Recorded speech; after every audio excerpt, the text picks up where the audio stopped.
संतान की लंबी उम्र की कामना के लिए हर माताएं जितिया का व्रत करती है। इस बार जितिया व्रत कब है और यह कितना महत्वपूर्ण व्रत होता है? पंडित मनोत्पल झा ज्योतिषी का हर हर महादेव। ये जितिया व्रत जो है यह माता और संतान के बीच के संबंध का यह एक व्रत है। प्रत्येक माँ अपने संतान के सुरक्षा, लंबी आयु, स्वास्थ्य के लिए यह व्रत करती है। इस व्रत को जीवित पुत्रिका व्रत या जीमुत वाहन व्रत या जनरल भाषा में जितिया व्रत भी कहते हैं। यह जो जितिया व्रत है यह आश्विन महीना कृष्ण पक्ष अष्टमी तिथि को किया जाता है। इस दिन माताएं निर्जला व्रत करती हैं। कहता है कि आश्विन महीना कृष्ण पक्ष अष्टमी तिथि को ही यह व्रत का प्रारंभ होता है। इससे पहले इसमें भी नहाए खाए होती है, जैसे हम लोग छठ में करते हैं। माताएं एक दिन पहले नहाए खाए करती है और अष्टमी के प्रवेश होने के बाद माताएं अष्टमी का उपवास शुरू करती है संतान के लिए। तो सबसे पहले है क्या, तो 24/9/2024 को सप्तमी है। इसी दिन नहाए खाए होगा और नहाए खाए में सबसे पहले स्नान के लिए कुछ विधि विधान है, उसी अनुसार स्नान किया जाता है। कुछ सामग्री की ज़रूरत पड़ती है इसमें। और उसके बाद 25 तारीख 2024 तक अष्टमी का प्रवेश है, जिसमें 24/9/2024 को ही संध्या में अष्टमी प्रवेश कर जाता है और 25 तारीख को 5:04 तक अष्टमी व्रत का विधान है। परंतु शास्त्र यह कहता है जिसका उदय उसका अस्त। तो 24 तारीख को सप्तमी और अष्टमी दोनों प्रवेश होता है। इसलिए 24 तारीख को तो नहाए खाए होगी ही। जब उपवास की बात होगी तो 25 तारीख के सुबह से उपवास प्रारंभ होगा और 25 तारीख दिन और रात दोनों निर्जला व्रत यह उपवास किया जाता है। माताएं अपने संतान के लिए निर्जला व्रत उपवास रखती हैं और यह व्रत का जो पारना होगा 26 तारीख को सुबह में 6 बजे के बाद होगा। इस व्रत में मिथिला पंचांग के अनुसार जो समय निर्धारित किया गया है वह समय है 24 तारीख को 5 बजे के बाद अष्टमी का व्रत, अष्टमी शुरू हो जाता है।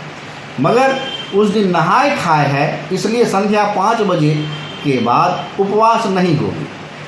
हाँ, जहाँ तक उपवास की बात है तो उस दिन नियम निष्ठा के मुताबिक जो सात्विक भोजन होता है वही भोजन माताएं करती हैं। अपना जो नित्य क्रिया है नहाए खाए है, जिसमें कुछ सामग्री लगता है, वो सामग्री नहाए खाए में ज़रूरत पड़ता है। सबसे पहला है क्या, नहाए स्नान के लिए बांस का पत्ता, जिल्ली का पत्ता, घेरा का पत्ता, सरसों तेल का जो खल्ली निकलता है वो, और साथ साथ कुछ सरसों तेल की भी आवश्यकता होती है। माताएं उस दिन अपना बाल धो करके स्नान करती है और पूजा पाठ के लिए तैयार हो जाती है।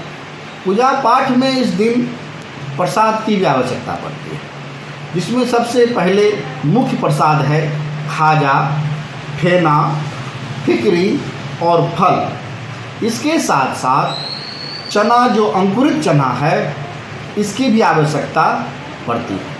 पूजा पाठ के बाद माताएं अपना जो क्या कहते हैं पितर है उसको भी मनाती है, उनके लिए भी अपना प्रसाद चढ़ाती है।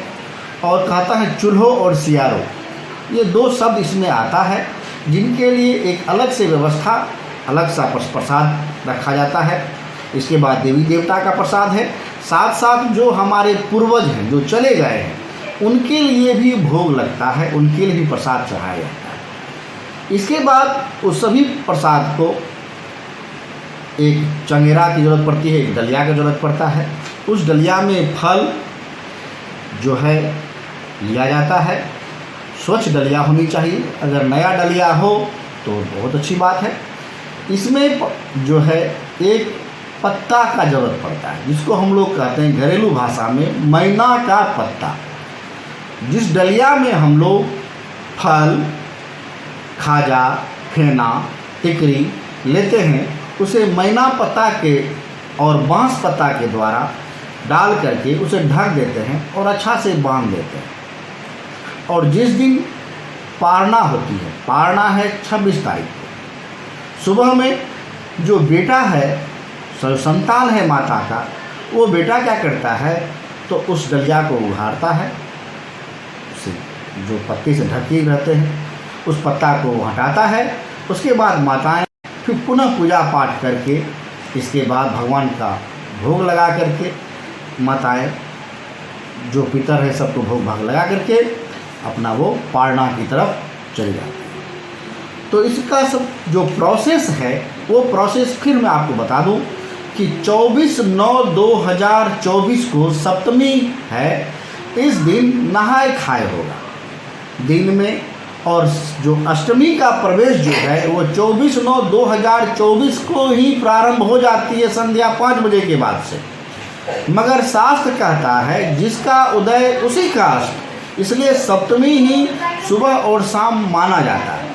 इसलिए अष्टमी का व्रत जब भी होगा वो 25 तारीख से ही प्रारंभ हो जाएगी।